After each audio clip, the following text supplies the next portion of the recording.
좋은 과학 있으면 소개시켜줘. 안녕하세요. 여러분에게 좋은 과학을 소개시켜드리는 슬기로운 과학생활의 과학 커뮤니케이터 엑소입니다. 반갑습니다. 확진자, 여러분 많이 힘드시죠? 지금 하고 있는 생각은 다 비슷할 거예요. 여름 오기 전에 다이어트를 성공해야 하는데 시작할 엄두를 못 내고 있거나 시작하자마자 고통에 몸부림치고 있는 매번 실패하시는 분들을 위해서 지속 가능한 날로 먹을 수 있는 다이어트 방법에 대해서 설명드리도록 하겠습니다.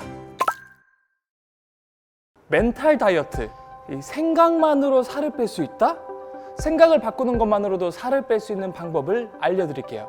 여러분, 우리는 기본적으로 하루에 8시간 이상은 에너지를 쓰고 있습니다. 출근하고 대중교통도 타고 운전도 하고 집안에서도 계속 움직이면서 에너지를 쓰고 있잖아요. 이 노동도 운동도 몸으로 움직이는 건 똑같은데 왜 살이 빠지기는커녕 관절은 약해지고 이 뱃살은 자꾸 고개를 들이미는 것일까요? 이 문제는 마음가짐입니다. 이게 무슨 과학 갖추자는 소리냐라고 생각하실 수도 있는데 최근 연구 결과에 따르면 우리가 생각하기에 따라 이 노동 행위에서도 충분한 운동 효과를 낼 수 있다고 합니다. 그 방법은 일을 하면서도 나는 운동을 하고 있다 라고 생각하는 것이죠. 그렇다면 어떻게 이 생각만으로 노동이 운동이 될 수 있을까요? 우리 몸은 운동이라고 생각하지 않으면 무의식적으로 이 근육을 최소화해서 쓰려고 해요. 근육이 일을 안 하게 되면 자연스럽게 그 에너지 부하는 어디로 쏠리게 될까요? 맞습니다. 근육을 덜 쓸수록 뼈와 인대 쪽으로 에너지 부하가 쏠립니다. 반대로 근육이 많이 쓰일수록 인대나 뼈에 에너지가 덜 들어가죠. 또 노동이라고 생각하면 코티솔과 같은 스트레스 호르몬이 나와서 다이어트에 악영향을 미치고 결과적으로 몸을 병들게 하는 원인이 됩니다. 반대로 운동이라고 생각하면 도파민, 세로토닌과 같은 행복 호르몬이 나와서 이 다이어트에 긍정적인 영향을 줄 수 있습니다. 또한 운동 후 휴식 시간을 가져야 근육이 만들어지듯이 이 노동을 가장한 운동 활동 후에 적절한 휴식을 취하게 되면 근육 생성 효과를 더 누릴 수 있습니다.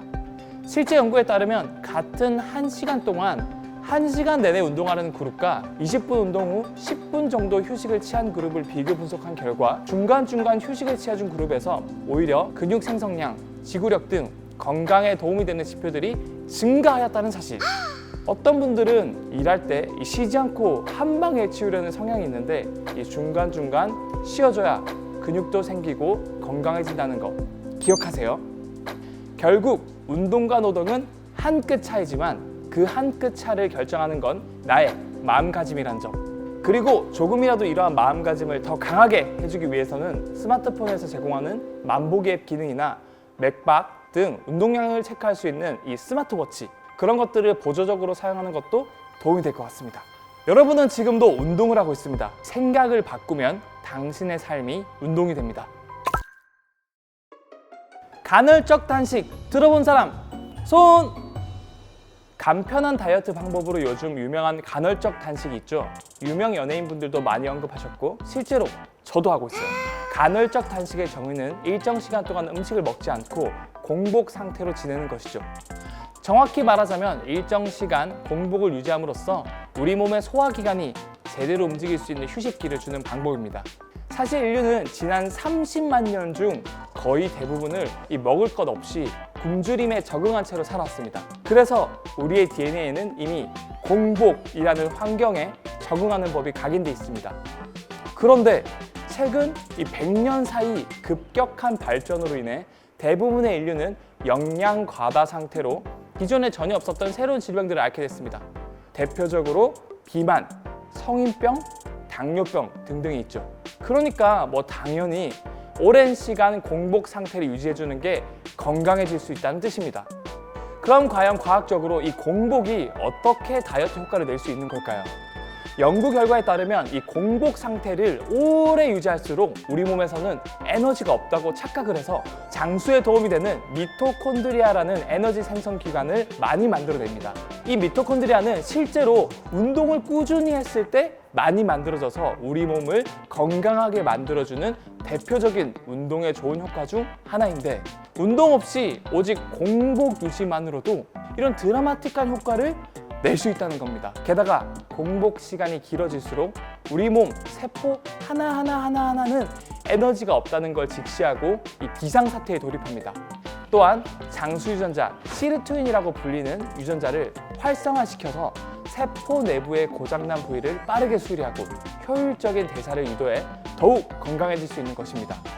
이것 말고도 간헐적 단식을 하게 되면 우리 몸에 살고 있는 이 유해균의 양은 줄어들고 유익한 균의 양은 늘어나, 이것 덕분에 지방을 연소시켜주는 갈색 지방의 양은 늘어나고 지방을 축적하게 하는 백색 지방의 양은 줄어들어 아주 편하게 운동 효과를 볼 수 있는 거죠. 그렇다고 맨날 굶으라는 이야기가 아니라 타이밍을 잘 맞추라는 이야기를 하려고 하는 겁니다. 바로 이 공복 시간 중간에 이 잠자는 시간을 활용해서 공복 시간을 최대한 늘리는 방법인데요. 다양한 연구진들이 밝혀낸 공복의 가장 효율적인 시간은 바로 이 잠자는 시간입니다. 연구진마다 조금의 편차는 있지만 종합해보자면 오전 10시부터 오후 6시 사이에는 최대한 먹고 싶은 거 마음껏 드세요. 하지만 오후 6시부터 그 다음날 오전 10시, 즉 16시간 동안은 공복 상태를 유지하면 이 효율적인 다이어트를 할 수 있다는 겁니다.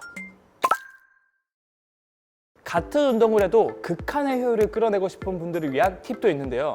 바로 공복 운동입니다. 운동을 하면 가장 먼저 탄수화물이 연소되고 지방이 타게 되는데요. 아침 식사 전에 공복 운동을 하게 되면 탄수화물이 연소되지 않아 지방이 훨씬 빠른 속도로 탄다고 합니다. 또한 공복 운동 시에는 신체의 성장 호르몬이 분비되는데요. 성장 호르몬은 몸의 근육 회복과 성장을 도울 뿐만 아니라 지방은 태우고 뼈는 튼튼하게 해주는 효과가 있습니다. 단, 몸 안에 당이 없는 상태이기 때문에 운동 집중도가 떨어질 수 있습니다. 또한 경우에 따라 이 어지럼증을 느낄 수도 있기 때문에 공복 상태에서는 몸에 무리를 주는 고강도 운동보다는 지방을 태우는 중저강도 운동을 추천드립니다. 고작 10분 운동으로 5시간 운동 효과를? 자, 이제 배경 지식 설명은 이쯤에 두고 최신 논문 기반으로 분석해본 효과적인 운동법을 하나 소개시켜 드리겠습니다.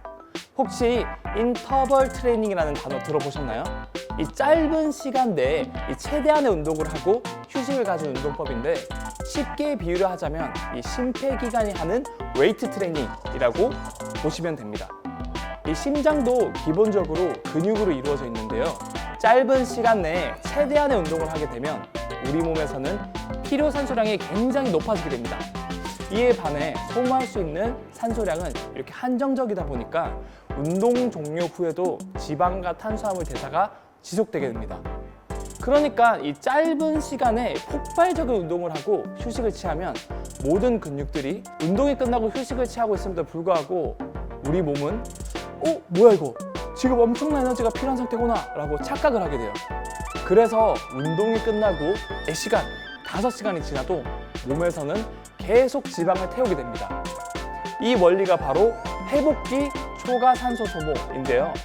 말 그대로 이 회복 상태에서도 산소를 추가적으로 더 소모한다는 것이죠. 실제 연구 결과 운동 종료 후에도 지방과 탄수화물 대사를 지속할 수 있다고 합니다. 하지만 이러한 운동은 고강도 운동이기 때문에 초보자분이나 관절 건강이 좋지 않은 사람은 쉽게 부상을 입을 수 있습니다.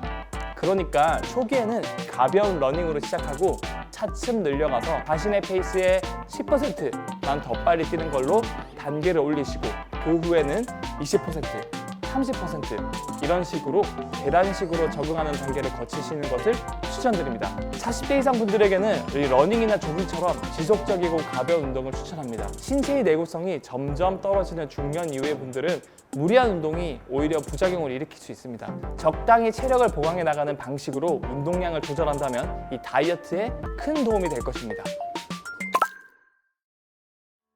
또 하나의 날로 먹는 다이어트는 보조제입니다. 소리만 틀면 나오는 제품들이 있죠. 마법의 시서스 가루, 새싹보리, 프로바이오틱스, 또 프리바이오틱스 이런 것들이 있는데요.